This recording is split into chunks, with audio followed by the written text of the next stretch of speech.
প্রিয় ভিউয়ার্স, এইমাত্র কমার্সের স্টুডেন্টদের কস্টিং অ্যান্ড ট্যাক্সেশন সাবজেক্টের পরীক্ষা শেষ হয়েছে। সেই কস্টিং অ্যান্ড ট্যাক্সেশনের কিছু এমসিকিউ কোশ্চেনের সঠিক উত্তর নিয়ে চলে এসেছি।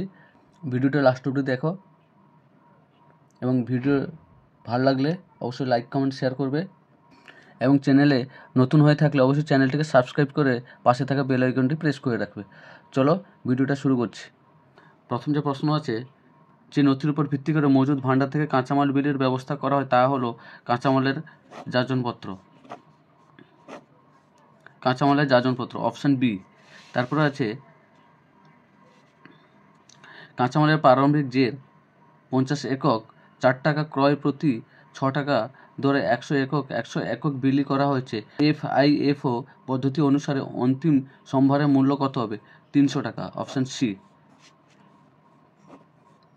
এরপরে সম্ভার খতিয়ান তৈরি করে পরিব্যয় বিভাগ। অপশান এ পরিব্যয় বিভাগ। এরপর যে দলিলের উপর ভিত্তি করে মজুদ খতিয়ানে দাখিলা করা হয় তা হলো মালপত্রের প্রাপ্তি নোট, কাঁচামালের জাজনপত্র, কাঁচামালের ফেরত নোট, এগুলো সবগুলি। Option D.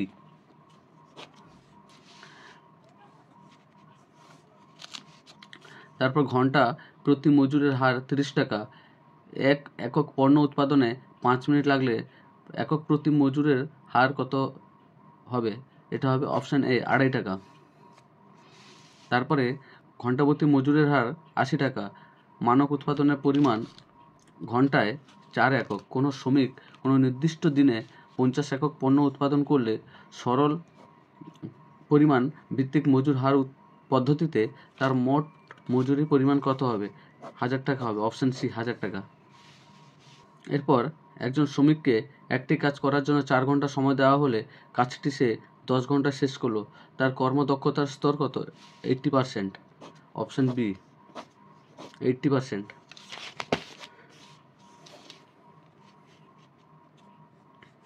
তারপর রোয়ান প্রিমিয়াম পদ্ধতিতে কোনো শ্রমিকের বোনাস সময়ের পরিমাণ কত হবে? এটা হবে option D. Option D.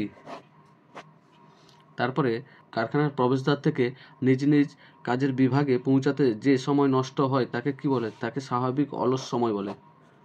Option B. এরপর বিজ্ঞাপন বাবদ খরচ নিম্নলিখিত কোন পরিব্যয়ের অন্তর্ভুক্ত? এটা হবে অপশান এ বিক্রয় সংক্রান্ত পরিব্যয়। এরপর আয়কর প্রদান যার অন্তর্ভুক্ত সেটি হলো এদের মধ্যে কোনোটি নয়। Option D. অপশান ডি এদের মধ্যে কোনোগুলি নয়। এরপর উৎপাদন বৃদ্ধির সঙ্গে সঙ্গে যে ব্যয় বৃদ্ধি পায় তাকে কি বলে? তাকে বলে পরিবর্তনশীল ব্যয়। অপশান বি পরিবর্তনশীল ব্যয়।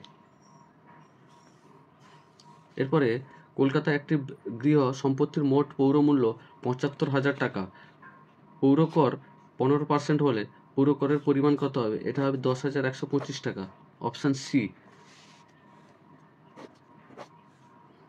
এরপরে নিজ বসবাসের বাড়ির ক্ষেত্রে আয়কর আইনে প্রমিত ছাড়ের পরিমাণ কত হবে? অপশান ডি এদের মধ্যে কোনোটিই নয়।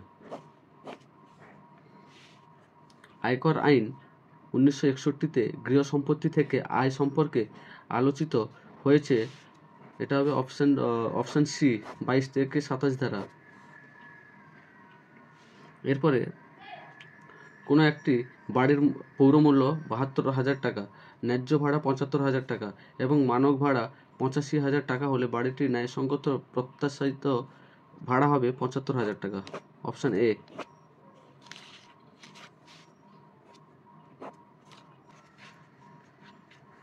এরপর আয়কর আইন 1961 অনুযায়ী নিচের কোনটি মূলধনী সম্পত্তি নয়? আসবাবপত্র। Option C. তারপর আয়কর আইন 1961 এর ধারা অনুযায়ী নিচের কোনটি হস্তান্তর বলে ধরা হবে না? এটা হবে উপহার। Option B. এরপর আছে স্বল্পমেয়াদী মূলধনী ক্ষতি কোন লাভের সঙ্গে সমন্বয় সাধন করা যায়? এটা হবে অপশান সি স্বল্পমেয়াদী ও দীর্ঘমেয়াদী উভয় প্রকার লাভ।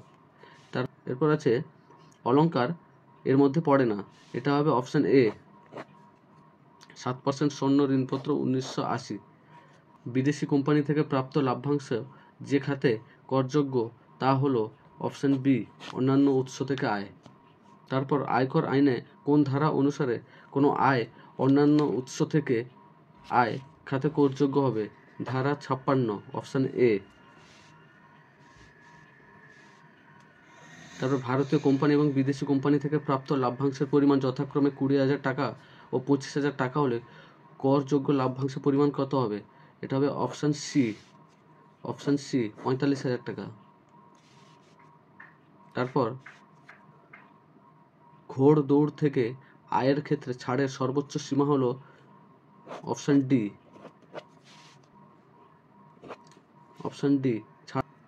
এই ছিল আজকের কমার্সের স্টুডেন্টদের কস্টিং অ্যান্ড ট্যাক্সেশনের কিছু এমসিকিউ প্রশ্নের সঠিক সমাধান দেওয়ার চেষ্টা করলাম। ভিডিওটা ভালো লাগলে অবশ্যই বন্ধুদের সাথে শেয়ার করবে এবং কমেন্ট করবে। আর চ্যানেলে নতুন হয়ে থাকলে চ্যানেলটিকে অবশ্যই সাবস্ক্রাইব করে পাশে থাকা বেল আইকন প্রেস করে রাখবে, যাতে এরকম সাজেস্টিভ ভিডিও সর্বপ্রথম তোমার কাছে গিয়ে পৌঁছায়। ধন্যবাদ।